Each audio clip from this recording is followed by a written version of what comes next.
ফলে আমি তারেককে বলবো মায়ের কাছ থেকে শিখতে।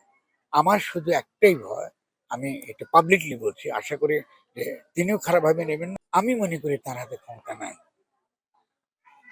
আমি খুব চিন্তিত, খুবই চিন্তিত। যদি তার হাতে ক্ষমতা থাকে তাহলে তিনি যখন পার্লামেন্টে আছেন তখন তার হয়ে অন্য কথা বলে, কারণ আমি তো তাকে ভোট দিয়েছি, তিনি প্রধানমন্ত্রী, তো তার হয়ে তো অন্য কথা বলে আমি মেনে নেব। ফলে অবশ্যই তাকে কথা বলতে হবে, এবং আমরা যে পরামর্শ দিচ্ছি আমরা চেষ্টা করব এটা যেন আমরা একটা দেশের স্বার্থে আমরা একটা সাধারণ জায়গা আমরা আসতে পারি, কারণ এখানে আমাদের সকলেরই এখানে বিপদ এসে গেছে। ফলে আমি তারেককে বলবো মায়ের কাছ থেকে শিখতে, আপসহীনতা এবং বিচক্ষণতা। যে সমাজ যখন রাজনৈতিক এই ধরনের যাদেরকে দ্বারা পরিবেশিত হয়ে আছেন তাদের দ্বারা পরিবেশিত হয়ে থাকলে তারেক মারাত্মক ভুল করবে। বিশেষত তিনি যাদেরকে নিয়ে এসেছেন ইংল্যান্ড থেকে, এরা কেউই বাংলাদেশের ছিলেন না।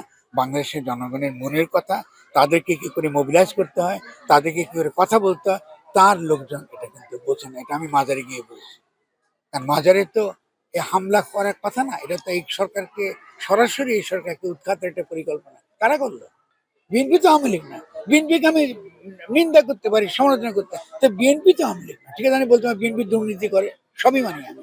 বিএনপির মধ্যে যেসব কর্মীরা রয়েছে তাদের অনেকের বিরুদ্ধে অভিযোগ আছে, সবই আমি মানি, কিন্তু বিএনপি আওয়ামী লীগ। বিএনপি যেহেতু আওয়ামী লীগ নয়, ফলে আমরা মনে করি বিএনপি এই কথাটা, আমার এই ছোট্ট কথাটা বুঝতে হবে রাজনৈতিকভাবে। যদি বিএনপি বুঝতে না পারে তাহলে বিএনপি কিন্তু এখান থেকে নিশ্চিহ্ন হয়ে যাবে। কারণ বিএনপিকে নিশ্চিহ্ন করার জন্য আপনার এই বহু শক্তি তৎপর, এবং বিএনপিকে নিশ্চিত করার জন্য আজকে বিএনপি আওয়ামী লীগের ঘাড়ে চড়ে ক্ষমতায় থাকবার বাসনা করছে। এটা টিকবে না, এটা ভুল পদ্ধতি, এটা ভুল নীতি।